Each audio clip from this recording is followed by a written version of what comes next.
These are the 6 steps that I have used to put the IRS on check when they have violated my rights when representing clients as their power of attorney. Now, this is what the IRS agents do not want you to know. You could protect yourself when communicating with the IRS. Even recently, I was representing a new client and he was assigned a revenue officer. In my very first phone call with this IRS agent, he purposefully mispronounced my name, yelled at me, cursed me out, and hung up on me. And to make matters worse, he picked up the phone and called the client directly right afterward. I was extremely pissed off. There are things I wanted to do and say, however, I had to put a stop to that. And instead, I took these steps that I got some really great results. Before I get to the 6 steps, just prepare yourself to have some note-taking gear. Either you write it on pen and paper or go ahead and type it out on your phone or your PC or Mac. The first thing you have to do is document what department are you calling. Are you calling ACS?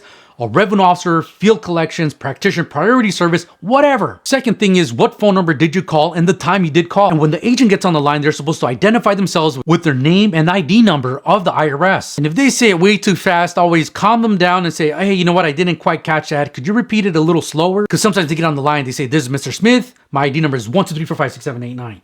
This is a million times better than hanging up and then trying to recreate the conversation after you hung up on. And you may not remember all the details that occurred while you're having the conversation. And remember that most conversations begin very cordial before things turn sideways. And all the evidence with your first person experience in dealing with the IRS, whether they were taking action or they told you the wrong things or said in a bad manner. And this way you have first person account of what occurred, what action the IRS took, how they said it, and what they said to you that violated your rights. If you're finding this video valuable, hit the like button and subscribe for more. Number 3 might be extremely tough, but you have to be courteous, you have to be respectful, and you have to maintain your composure even if the IRS agent loses theirs. Now, in certain arguments, it's okay to disagree. It's okay to get heated. Just do not show those emotions. And especially considering the fact that you're dealing with a federal employee. So things that you may say could actually potentially turn criminal against you. And this is regards to any type of threat you make to an IRS official, or even if you lie to a federal employee. So do not step to the low level of this employee that's violating your rights, because it could cause you more harm than good by you expressing your anger to this employee. Now that the conversation is over with the IRS and you're still extremely pissed,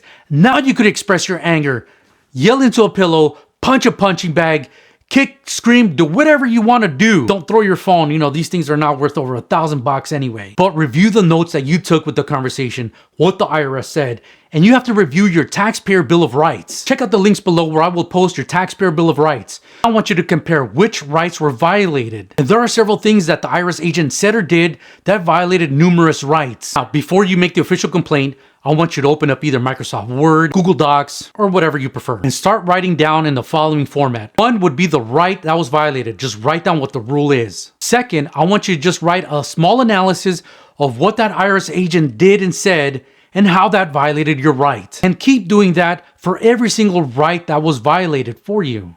And once you have completed all of that, now it's time to make the official complaint with the Treasury Inspector General. Once again, the link will be posted below. Although you could post it anonymously, I never do. I always post my information because whenever you do this and submit the complaint, it might get assigned an investigator that might reach out to you and gather additional details from you. And when making the complaint, since you have written it out, you could just copy paste the information on there before you hit submit. I have filed complaints, and I even did a Freedom of Information Act to get the results and see what kind of actions they took against the employee. However, the employee does have certain privacy rights, and that information was not disclosed. But here's some of the good that could happen, and I've seen the results firsthand. Either the IRS agent goes through specific training, they might face suspension, or possibly even termination depending on how severe the violation was. Remember that IRS agent I told you that yelled at me, cursed me out, called the client? Since he was a local collector in field collections, he was the one assigned to the taxpayer's case. And the communication afterwards, he must have been the most courteous, respectful, and the nicest agent that I've ever come across. So I'm pretty sure my complaint fell into the right hands and he got the right training, and it completely reversed his attitude, because this arms you and defends your rights. And if you do not take action,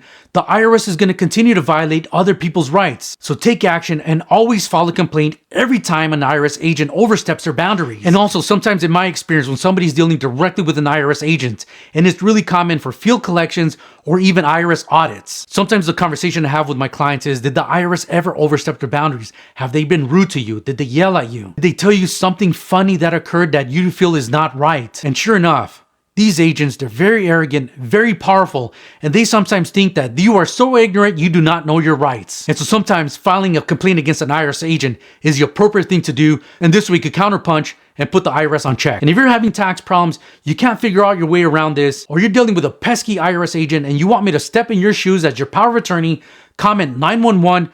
We can reach out and schedule a free case review. Thanks for watching.